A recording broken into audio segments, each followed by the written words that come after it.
እስኪ አንድ ጥያቄ ልጠይቃችሁ። በሕይወታችሁ ውስጥ ለእናንተ ሁል ጊዜ ፈገግ እያሉ ነገር ግን ከጀርባችሁ ሆነው በጥልቀት ጉድጓድ የሚቆፍሩ ሰዎች ያሉ አይመስላችሁም? ፈገግታ ሁሉ ወዳጅነት አይደለም። አብሮነትም ሁሉ ፍቅር አይደለም። ብዙ ጊዜ በድብቅ የሚጠሉን ሰዎች ከጀርባችን ርቀው ሳይሆን እዚሁ አጠገባችን ነው የሚኖሩት። መኝታ ቤታችን ውስጥ፣ ቢሮአችን ውስጥ ወይም በቅርብ የጓደኝነት ክበባችን ውስጥ ሊሆኑ ይችላሉ። ይህንን እውነታ አለማወቅ ደግሞ በሕይወታችን ዘመን እጅግ ውድ የሆነ ዋጋ ያስከፍለናል። ሰላም የሊዮ ቼንጅ ቤተሰቦች፣ እኔ ሊዮ ነኝ። ዛሬ በሕይወታችን ላይ ትልቅ የስነ ልቦና ለውጥ የሚያመጣና ከስኬት መንገዳችን ላይ ትልልቅ ማነቆችን ጠርጋችሁ የምታወጡበትን ጥልቅ ምስጢር ይዤላችሁ ቀርቤያለሁ። በዛሬው ቪዲዮ በድብቅ የሚጠሏችሁን ሰዎች በትክክል የምታውቁባቸውን 10 ግልጽ የባህሪ ምልክቶች በዝርዝር እንመለከታለን። ይህንን ቪዲዮ እስከ መጨረሻው በጥሞና ከተከታተላችሁ ራሳችሁን ከጉዳት መጠበቅ ብቻ ሳይሆን የስኬት ጉዟችሁን በነፃነትና በሰላም መቀጠል የምትችሉበትን ጥበብ በግልጽ ትማራላችሁ። በተለይ 9ኛውና 10ኛው ባህሪያት ለሕይወታችን በጣም ጠቃሚ ስለሆነ ቪዲዮውን እስከ መጨረሻው መከታተላችሁን አትርሱ። ለቻናላችን አዲስ ከሆናችሁ ሕይወትን የሚቀይሩ ጥልቅ የሳይኮሎጂና የስኬት ቪዲዮዎችን በየጊዜው ለማግኘት ሰብስክራይብ ማድረጋችሁን አትርሱ። አሁን በቀጥታ ወደ ታሪኩ እንለፍ። ይህ በድብቅ መጥላትና ክህደት ለብዙዎች ከባድ የልብ ስብራት ቢሆንም ታላላቅ ስኬታማ ሰዎች ግን እንደ ትልቅ የመማሪያና የመነሳሻ ነዳጅ ተጠቅመውበታል። እስኪ የአፕል ኩባንያ መስራች የሆነውን የስቲቭ ጆብስን ታሪክ ባጭሩ እንመልከት። ጆብስ ኩባንያውን በአባቱ ጋራዥ ውስጥ ከምንም አሳድጎ ለሥራው ይረዳኛል ብሎ ያመነውንና እንዲወድም የሚወደውን ጆን ስኩዊልን አባብሎ አመጣው። ሕልሙን አጋራው፣ የስኬት ቁልፍ በእጁ ሰጠው። ነገር ግን ጓደኛው ስኩሊ በጆብስ ስኬትና ክብር በድብቅ ይቀና ነበር። በመጨረሻ ኩባንያው ትንሽ ፈተና ሲገጥመው ያ አምኖት የመጣው ሰው ከጀርባ የቦርድ አባላትን በማስተባበር ጆብስን ከገዛ ኩባንያው ባዶ እጁን እንዲባረር አደረገው። ጆብስ ተሰበረ። ነገር ግን እዚያ ላይ አላቆመም። በድብቅ የጠላውን ሰው ስም በማጥፋት ጊዜውን አላባከለም። በምትኩ ያንን የክህደት ስሜት ወደ ጥንካሬ ቀይሮ ኔክስትና ፒክሳር የተባሉ ግዙፍ ኩባንያዎችን መሰረተ። ዓለምን ያስገረመውን ቶይ ስቶሪን ፊልም ሰራ። በመጨረሻም አፕል ጆብስን ወደ ሥራው እንዲመለስ ሲለምነው በክብር ተመልሶ ኩባንያውን የዓለም ቁጥር 1 አደረገው። ያ በድብቅ የጠላው ሰው ግን በታሪክ ማህደር ተረሳ። ስኬታማ ሰዎች ከክህደት በኋላ የሚያደርጉት ትልቁ ነገር ትምህርት ወስደው መንገዳቸውን መቀጠል ነው። እኛም ዛሬ ከዚህ ታሪክ በመነሳት ወደፊት እንዲህ አይነት ሰዎች እንዳይጎዱን አስቀድመን የምናውቅባቸውን 10 ምልክቶች በጥልቀት እንመረምራለን። የመጀመሪያውና እጅግ አደገኛው ምልክት በሙገሳ የተሸፈነ ስድብ ነው። እነዚህ ሰዎች ፊታችሁ ላይ ሲሆኑ እጅግ በጣም ያወድሷቸዋል። ነገር ግን ውዳሴያቸው ውስጥ ሁል ጊዜ የተደበቀ መርዝና ሽሙጥ አለ። ለምሳሌ እንዴት ደስ የሚል ሥራ ነው የሠራው፣ ግን ከራስ አቅም በላይ ነው የሞከርከው ይሏቸዋል። በዓለም አቀፍ ደረጃ ታዋቂ የሆነው ጸሐፊ ሮበርት ግሪን ዘ 48 ላውስ ኦፍ ፓወር በተሰኘው መጽሐፉ ላይ ከሚታይ ጠላት ይልቅ በወዳጅነት ካባ የተደበቀ ጠላት እጅግ አደገኛ ነው ይላል። ዓላማቸው የእናንተን በራስ መተማመን ቀስ በቀስ መሸርሸር ነው። ይህ ሲያጋጥማችሁ ራሳችሁን ለማስረዳት ወይም ለመከራከር ፈጽሞ አትሞክሩ። ይህን ስታደርጉ እነሱ የፈለጉትን የስነ ልቦና የበላይነት ሰጣችኋቸው ማለት ነው። ከዚህ ይልቅ በረጋ መንፈስ ፈገግ በሉና ስላስተዋል ካመሰግናለሁ ብላችሁ ብቻ አለፉት። አእምሯቸውን ግራ በማጋባትና ግብረ መልስ ባለመስጠት ኃይላቸውን ሙሉ በሙሉ ማምከን ትችላላችሁ። የቃላት ጨዋታው እዚህ ላይ አያበቃም። ከዚህ በመነሳት ወደ ሁለተኛውና የብዙዎቻችንን ልብ ወደሚሰብረው ምልክት ስንሻገር በድብቅ የሚጠሏቸው ሰዎች ስኬታችሁን ሁል ጊዜ ወደ ዕድል ሲቀይሩት እናያለን። አንድ ትልቅ ስኬት ስታገኙ ሌት ተቀን የለፋችሁበትን ድካም፣ ያነበባችሁትን መጽሐፍና ያጣችሁትን እንቅልፍ ወደ ጎን ትተው አንተ እኮ ትክክለኛ ጊዜ ላይ ስለጀመርክ ነው ወይም ደግሞ በቃ ዕድለኛ ስለሆንክ ነው ይላሉ። ታዋቂው የፊልም ተዋናይ አርኖልድ ሸዋርዜኔገር አሜሪካ መጥቶ የፊልም ኮከብ መሆን ሲፈልግ የቅርብ ጓደኞቹ ጭምር አካለ ጎዶሎ ነህ፣ ድምፅህ አይሰማም፣ ዕድልህ ካልቀና አትችልም ብለው ስኬቱን ገና ሳይጀምር አጣጥለውበት ነበር። አንድ ሰው ከእሱ የተሻላችሁ መሆናችሁን ማመን ሲያቅተው የእናንተን ጥንካሬ ወደ ድል በመቀየር የራሱን ስንፍና ያጽናናል። በዚህ ጊዜ ስኬታችሁን ለእነሱ ለማስረዳት አትልፉ። ዝምታ ትልቁ መሳሪያችሁ ነው። ፓውሎ ኮዮሎ ዘ አልኬሚስት በተሰኘው መጽሐፉ እንዳለው የራስን ህልም ስትከተል የራሳቸውን ህልም የተዉ ሰዎች ሊያስቆሙ ይሞክራሉ። ስለዚህ ስኬታችሁን በዝምታ አጣጥሙ። ቀጣዩን ትልቅ ስራችሁንም በድብቅና በጥንካሬ መስራታችሁን ቀጥሉ። ስኬታችሁን ማጣጣል ብቻ ሳይሆን እነዚህ ሰዎች የራሳቸው የሆነ የተለየ የደስታ ምንጭ አላቸው። ይህ ደግሞ ወደ ሶስተኛው አስገራሚ ምልክት ይወስደናል። ይኸው በውድቀታችሁ በድብቅ መደሰታቸው ነው። የሰው ልጅ ተፈጥሮ በእውነት አስገራሚ ነው። በድብቅ የሚጠሏችሁ ሰዎች ትልቅ ችግር ሲገጥማችሁ ወይም ስትወድቁ የመጀመሪያዎቹ አዛኝ መስለው ይመጣሉ። ፊታቸው ላይ ሐዘን ይታያል፣ ነገር ግን አይኖቻቸው ውስጥ የተደበቀ የድል ስሜት አለ። እኔ ነግሬ ነበር ይላሉ። በውስጣቸው ግን አሁን ከኔ እኩል ሆነ ብለው እፎይታ ያገኛሉ። የስነ ልቦና ባለሙያዋ ካሮል ድዌክ ማይንድሴት በተሰኘው ታዋቂ መጽሐፏ ላይ እንደምትገልጸው የታመቀ አስተሳሰብ ፊክስድ ማይንድሴት ያላቸው ሰዎች የሌሎች ስኬት የራሳቸውን ውድቀት ስለሚያስታውሳቸው ሌሎች ሲወድቁ የውስጥ ደስታ ይሰማቸዋል። ይህንን አውቃችሁ ሲከፋችሁና ስትወድቁ እንባችሁንና ብስጭታችሁን ለእነዚህ ሰዎች አታሳዩ። የእናንተ መረበሽ ለእነሱ ነዳጅ ነው። ችግራችሁን እውነተኛ ከሆኑ ጥቂት ሰዎች ጋር ብቻ ተካፈሉ። በእነሱ ፊት ግን ከውድቀታችሁ በፍጥነት አገግማችሁ እንደቆማችሁና ከስህተታችሁ እንደተማራችሁ በተግባር ብቻ አሳዩአቸው። ቃላት ሊዋሹ ይችላሉ፣ የሰዎች ፊትም ሊያታልል ይችላል። ነገር ግን ፈጽሞ የማይዋሸው አንዱና ትልቁ ነገር አለ።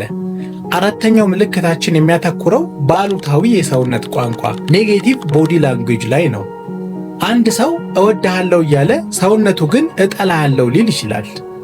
እናንተ ወደ ክፍሉ ስትገቡ ፊታቸው ይለወጣል። ስትናገሩ አይናቸውን ያንከባልላሉ፣ እጆቻቸውን አጣምረው ይቀመጣሉ፣ ወይም ፈገግ ሲሉ አይኖቻቸው አይስቁም።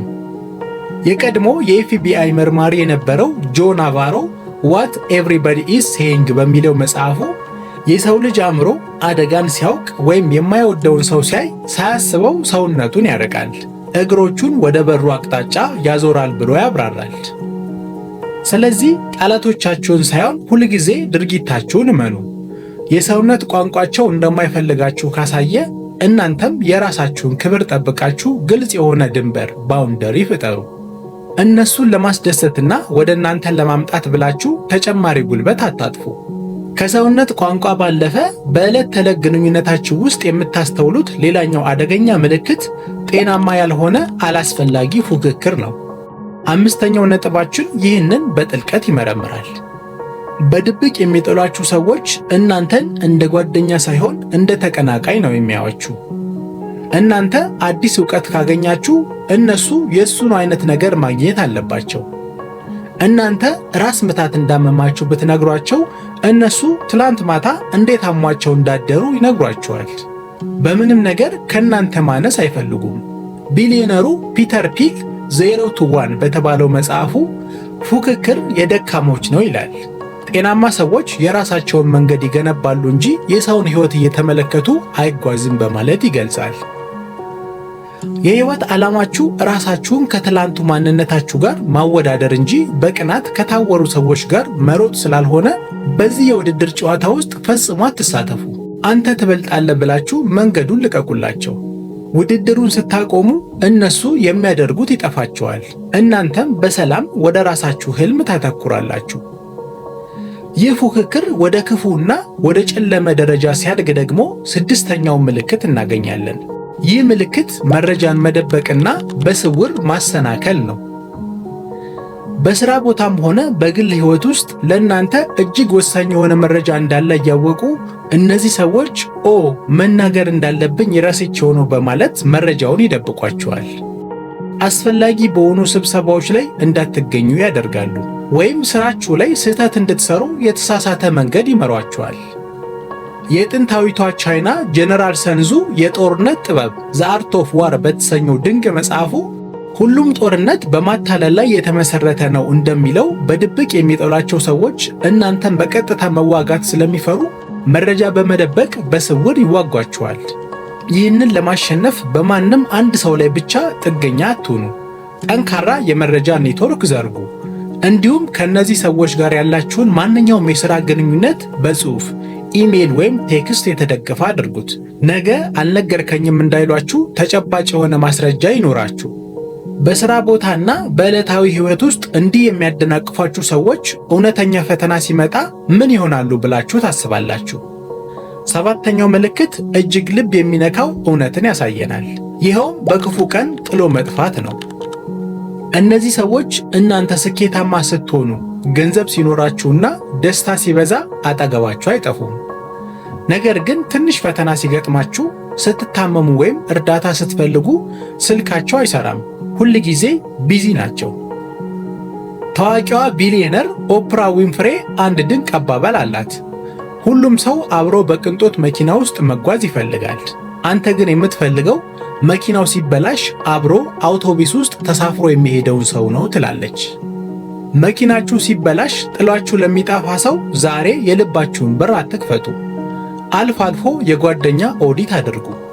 በክፉ ቀን ጥለዋችሁ ለጠፉ ሰዎች ይቅርታ አድርጉላቸው። ግን ድርጊታቸውን ፈጽሞ አትርሱ።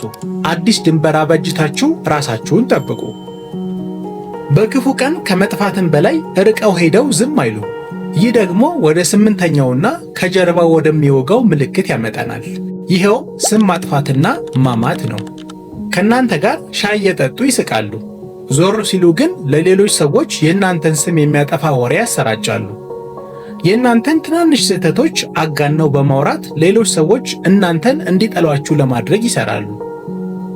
የጥንቱ ፈላስፋ ሶቅራጠስ ሰዎች ወሬ ይዘውለት ሲመጡ የምትነግረኝ ነገር እውነት ነው?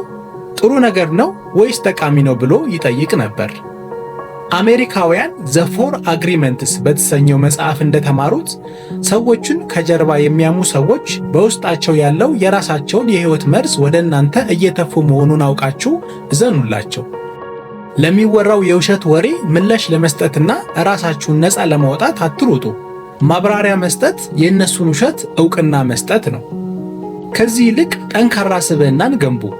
ስራችሁ፣ ታማኝነታችሁና ውጤታችሁ የእነሱን ውሸት በጊዜ ሂደት አየር ላይ በትኖ ባዶ ያደርገዋል። ይህ ሁሉ ስም ማጥፋትና ወሬ አንድ ትልቅ የተደበቀ ዓላማ አለው። ዘጠነኛው ምልክታችን ይህንን አደገኛ ስልት ያጋልጣል። ዓላማቸው እናንተን ከሌሎች ነጥሎ ለማስቀረት መሞከር ነው። በድብቅ የሚጠሏችሁ ሰዎች እናንተን ለማዳከም ከሌሎች ጥሩ ጓደኞቻችሁ ጋር ያጣላችኋል። ስለ እነሱ መጥፎ ይነግሯችኋል። ዓላማቸው እናንተን ሌላ አማራጭ አጥታችሁ በእነሱ ላይ ብቻ ጥገኛ እንድትሆኑና በቀላሉ ሊቆጣጠሯችሁ ስለሚፈልጉ ነው። ሮበርት ግሪን 33ቱ የጦርነት ስልቶች በተሰኘው መጽሐፉ ላይ እንደገለጸው ጠላትን ለማዳከም መጀመሪያ ከሚደግፉት ሰዎች መነጠል እንደሚያስፈልግ ይናገራል። ይህ በሕይወታችሁ እንዳይፈጠር የማኅበራዊ ሕይወታችሁን መሠረት አስቡ። አንድ ሰው ስለ ሌላ ጓደኛችሁ መጥፎ ሲነግራችሁ ቆም ብላችሁ ለምን አሁን ይህንን ነገረኝ ብላችሁ ጠይቁ። ሁልጊዜ የራሳችሁን ማረጋገጫ አድርጉ እንጂ የሌሎችን ዓይን ተውሳችሁ እውነታውን አታዛቡ። በመጨረሻም ከዚህ ሁሉ በላይ ልትተማመኑበት የሚገባውና ማንም ሊነጥቃችሁ የማይችለው አስረኛውና ትልቁ ምልክት አለ። ይሄውም የውስጥ ስሜታችሁ የሚነግራችሁ እውነት ነው። ምንም እንኳን ሰውየው ፈገግ ቢልም ምንም መጥፎ ነገር ባይናገርም አጠገቡ ስትሆኑ የሆነ የማይመች ስሜት ይሰማችኋል። ሰውነታችሁ ይከብደዋል። ውስጣችሁ ይህ ሰው ልክ አይደለም ይላችኋል። ማልኮም ግላድዌል ብሊንክ በተሰኘው ድንቅ መጽሐፉ ላይ እንደሚናገረው አእምሯችን እኛ ገና በውል ሳናስበው በሰከንዶች ውስጥ በዙሪያችን ያሉትን አደጋዎች የመለየት አስገራሚ የተፈጥሮ አቅም እንዳለው ያስተምረናል። ውስጣዊ ስሜት ዝም ብሎ የሚመጣ ሳይሆን አእምሯችን ያነበባቸውን ትናንሽ መረጃዎች ሰብስቦ የሚሰጠው ጥብቅ ማስጠንቀቂያ ነው። ስለዚህ የልባችሁን እውነት ፈጽሞ አታጣጥሉ። ምናልባት ተሳስቼ ይሆናል እያላችሁ ራሳችሁን አታሳምኑ። ውስጣችሁ አንድ ሰው ልክ እንዳልሆነ ከነገራችሁ ወዲያውኑ ርቀታችሁን ጠብቁ። ድንበራችሁን አሁኑኑ አሳምራችሁ ስሩ። ጓደኞቼ፣ የስኬት መንገድ የሚጀምረው ዙሪያችንን በማጽዳትና ትክክለኛ ሰዎችን በመምረጥ ነው። ዛሬ በጥልቀት ያየናቸው እነዚህ 10 ምልክቶች በሕይወታችሁ ውስጥ የተደበቁትን ማነቆዎች እንድትለዩና ራሳችሁን ከጉዳት እንድትጠብቁ ትልቅ አቅም ይሆናችኋል። ጊዜያችሁና ጉልበታችሁ እጅግ ውድ ሀብታችሁ ነው። ለሚጠሏችሁ ሰዎች ምላሽ በመስጠት አታባክኑት። ይልቁንም ያንን ጉልበት ለሕልማችሁ፣ ለስኬታችሁና በእውነት ለሚወዳችሁ ሰዎች አውሉት። አሁን ተራው የእናንተ ነው። ከነዚህ 10 ምልክቶች ውስጥ በሕይወታችሁ አጋጥሟችሁ የሚያውቀው የትኛው ነው? እንዲሁም ከዛሬ ጀምሮ በሕይወታችሁ ላይ የትኛውን የተግባር ውሳኔ ለመውሰድ ቆረጣችሁ? ከታች ኮሜንት ላይ ጻፉልኝ። እያንዳንዱን ሐሳብ አነባለሁ፣ አብረንም እንማማርበታለን። ይህ ጥልቅ ቪዲዮ በውስጣችሁ ትልቅ መነቃቃትን ከፈጠረላችሁ ቪዲዮውን አሁኑኑ ላይክ በማድረግ ለሌሎች እንዲደርስ አድርጉት። እንዲሁም የሌዮ ቼንጅ ቤተሰብ በመሆን አሁኑኑ ሰብስክራይብ ማድረግና የደውል ምልክቱን መጫን አትርሱ። በቀጣይ ቪዲዮ ይህንን እንድትመለከቱ ጋብዛችኋለሁ። ዛሬውኑ ከሕይወታችሁ ቆርጣችሁ ማውጣት ያለባችሁን 10 አይነት ሰዎች ማወቅና በሕይወታችሁ ላይ ተግባራዊ ማድረግ የምትፈልጉ ከሆነ ይህንን ቪዲዮ ጋብዛችኋለሁ። ትልቅ የሆነ ቁም ነገርን ታገኙበታላችሁ። በቀጣይ ሕይወትን በሚቀይር አዲስ ቪዲዮ እስክንገናኝ ድረስ ራሳችሁን ጠብቁ። ይህ ሌዮ ቼንጅ ነው። ቸር ሰንብቱልኝ።